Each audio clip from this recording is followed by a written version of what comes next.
एक साम्राज्य तलवार के जोर से नहीं बल्कि एक फुसफुसाहट से धूल में मिल जाता है। जी हाँ, एक ऐसे रहस्य से जो एक पूरे के पूरे राजवंश को अंदर से खोखला कर दे।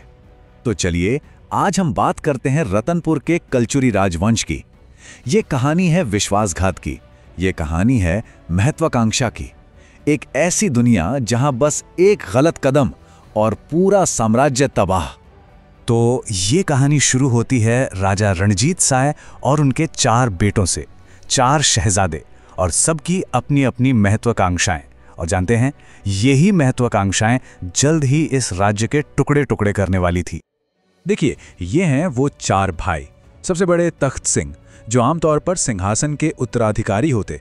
फिर आते हैं बखत सिंह और सरदार सिंह, और सबसे छोटे थे रघुनाथ सिंह। लेकिन किस्मत ने इनके लिए कुछ बिल्कुल अलग ही सोच रखा था। तो सिंहासन पर बैठे सबसे बड़े बेटे तख्त सिंह, उन्होंने राजपाट तो संभाल लिया, लेकिन उनके शासन में एक बहुत बड़ी, एक कह सकते हैं घातक कमी थी। उनकी कोई संतान नहीं हो सकती थी। अब अपने वंश को बचाने की इस बेचैनी में, इस हताशा में, राजा ने एक बड़ा ही खतरनाक और विवादित रास्ता चुना। नाम था नियोग। एक ऐसी प्रथा जो राज्य को बचा भी सकती थी और हां, बर्बाद भी कर सकती थी। देखिए, ये नियोग प्रथा ना एक बहुत ही जोखिम भरा खेल था।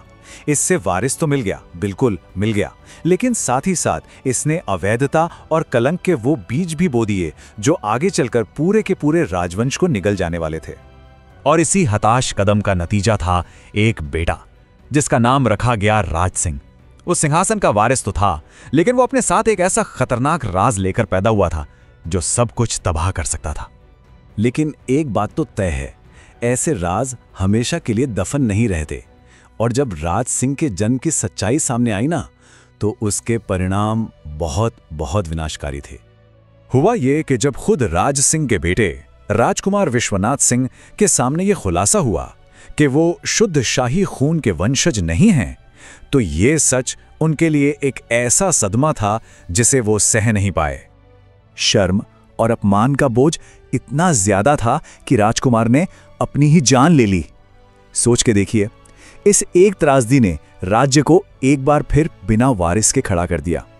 एक ऐसी खाली जगह बन गई जिसे भरना बहुत खतरनाक साबित होने वाला था। तो एक बार फिर वही हताशा, वही बेचैनी, और इस बार राज सिंह ने एक बाहरी व्यक्ति को अपना वारिस चुना। ये थे मोहन सिंह, जो राजवंश की ही एक दूर की शाखा के राजकुमार थे। और ये एक ऐसा फैसला था जिसके लिए उन्हें आगे चलकर बहुत पछताना पड़ा। अब राजकुमार की मौत के बाद पूरा राज्य जैसे अराजकता में डूब गया। सिंहासन अब कोई सम्मान की चीज नहीं रह गई थी, बल्कि एक खतरनाक खेल बन चुका था। एक ऐसा खेल जिसमें गद्दी बार बार गलत हाथों में जा रही थी। देखिए, हुआ क्या, जब राज सिंह मर रहे थे, मोहन सिंह कहीं दूर थे, तो सिंहासन मिल गया उनके चाचा सरदार सिंह को। फिर जब सरदार सिंह की मौत का वक्त आया, आप विश्वास नहीं करेंगे, मोहन सिंह एक बार फिर वहां नहीं थे, और इस बार ताज चला गया उनके बड़े भाई रघुनाथ सिंह के पास। 2 बार, अपने आप 2 बार ताज उनकी उंगलियों से फिसल गया। अब उनकी जो महत्वाकांक्षा थी ना, वो कड़वाहट में बदल चुकी थी। और बस यही कड़वाहट, यही निराशा विश्वासघात के उस विनाशकारी अध्याय की नींव बनी। एक ऐसा विश्वासघात जो पूरे राजवंश को घुटनों पर लाने वाला था। सोचिए, राज्य कमजोर था, उसके राजा रघुनाथ सिंह अपने इकलौते बेटे के गम में डूबे हुए थे। उन्हें शासन में कोई दिलचस्पी नहीं थी, और अंधेरे में, परछाइयों में मोहन सिंह मौके की तलाश में इंतजार कर रहा था। 2 बार सिंहासन से दूर रखे गए मोहन सिंह ने अब बदला लेने की ठान ली थी। और इसके लिए उन्होंने क्या किया? अपने ही राज्य के खिलाफ साजिश रची और हाथ मिलाया उस दौर की सबसे बड़ी ताकत, शक्तिशाली मराठा साम्राज्य के साथ। तो साल था 1741। मोहन सिंह के धोखे भरे मार्गदर्शन में मराठा सेना ने रतनपुर पर हमला कर दिया। लेकिन वो एक दुश्मन की तरह नहीं आए थे, वो तो एक बुलाए हुए मेहमान की तरह आए थे। और बस बिना एक भी तलवार उठाए कलचूरियों का सदियों पुराना शासन खत्म हो गया। सोचने वाली बात है, ये किसी बड़ी जंग में नहीं हारा, ये तो अंदर से लगी हुई सड़न से खत्म हुआ, सिर्फ एक आदमी की कभी ना खत्म होने वाली लालच की वजह से।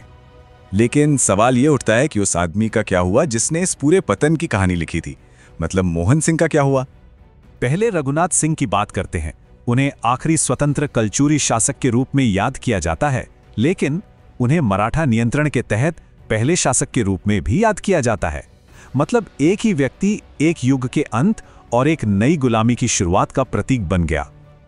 और मोहन सिंह, हाँ, उनको आखिरकार अपना ताज मिल ही गया, लेकिन ये ताज खून और धोखे से सना हुआ था। उन्होंने एक राजा की तरह नहीं, बल्कि एक कठपुतली की तरह शासन किया। ये एक खोखला इनाम था जो शायद उन्हें अपनी मौत तक अंदर ही अंदर खाता रहा। तो कलचुरियों की ये कहानी हमें एक बहुत बड़ी चेतावनी देती है कि साम्राज्य सिर्फ बाहरी ताकतों से तबाह नहीं होते। अक्सर सबसे खतरनाक जहर घर के अंदर से ही आता है, जो लालच और बदले की आग में पनपता है और आखिर में सब कुछ जलाकर राख कर देता है।